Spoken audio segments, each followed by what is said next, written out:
Polisi Kanda Maalum ya Dar es Salaam linapenda pia kuwataarifu kuwa amekamatwa na anahojiwa kwa kina mtu ambaye amefahamika kwa jina la Frey Edward Kosei mwenye umri wa miaka 51.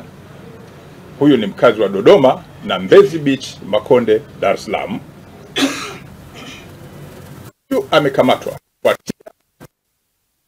chapisho lake la vitisho dhidi ya Padri Charles Kitima, ambalo kwa mujibu wa ufuatiliaji alilitoa na kulichapisha mitandaoni siku chache kabla ya kutokea kwa tukio ambalo lilimhusisha Padri Kitima.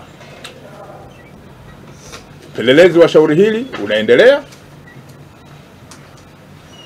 na hatua za kisheria zitaendelea kuchukuliwa, ikiwa ni pamoja na ufuatiliaji kwa kushirikiana na mamlaka zingine za kisheria. Jeshi la Polisi Kanda Maalum ya Dar es Salaam linaendelea kuwashukuru wananchi ambao kwa sehemu kubwa wamekuwa wakitoa taarifa mbalimbali kabla ya matukio, lakini hata ikitokea bahati mbaya matukio yametokea, wamekuwa wakishirikiana na jeshi la polisi katika ufuatiliaji na kufanikisha kuimarisha mifumo ya usalama katika jiji la Dar es Salaam.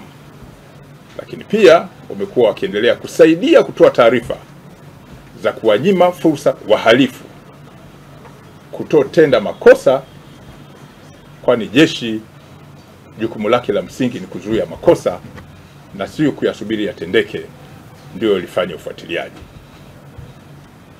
Kwa hiyo kwa dhati jeshi linatoa shukrani kwa wananchi na waendelee kushirikiana na jeshi lao la Polisi Kanda Maalum ya Dar es Salaam ili Dar es Salaam iendelee kuwa salama. Habari hii inatokea jijini Arusha.